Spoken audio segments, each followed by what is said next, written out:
સુરતના અડાજણ ખાતે આવેલ શ્રી સરસ્વતી વિદ્યાલયમાં ઉડાન 2024 અંતર્ગત પ્રોજેક્ટ પ્રદર્શન નિદર્શનનું આયોજન કરાયું હતું।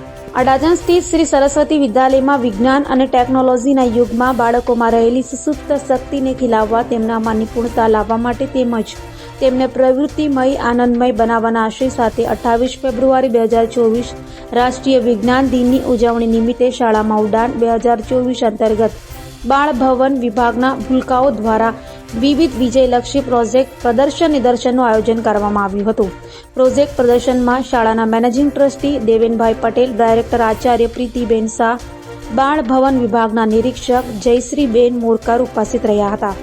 શાળાના બાળ ભવન વિભાગના કુલ 155 જેટલા વિદ્યાર્થીઓએ language art, maths, social study, body parts, music, science project, positive behaviour, traffic signal જેવા 9 વિષયો અંતર્ગત કુલ 45 જેટલા પ્રોજેક્ટ રજૂ કર્યા હતા। હું પ્રીતિ શાહ, શ્રી સરસ્વતી વિદ્યાલય અડાજણ, ડાયરેક્ટર આચાર્ય। આજરોજ શાળામાં રાષ્ટ્રીય વિજ્ઞાન દિનની ઉજવણીના ભાગરૂપે બાળભવન વિભાગમાં વિવિધ પ્રોજેક્ટ પ્રદર્શનનું આયોજન કરેલ છે, જેમાં 154 થી 55 જેટલા બાળકોએ ભાગ લીધો છે।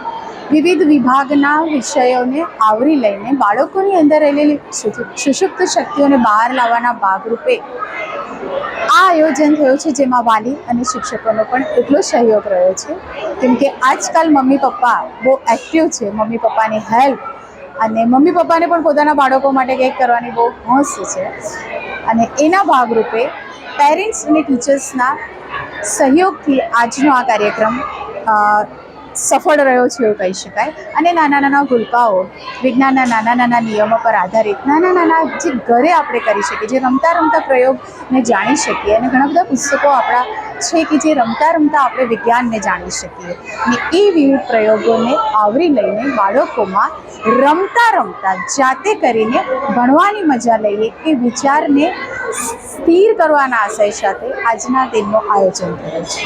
શાળા વતી શું મેસેજ આપશો વિદ્યાર્થીઓને? બસ એ જ કે શાળા વતી એટલું કહીશ કે આપણા દેશે ખૂબ પ્રગતિ કરી છે।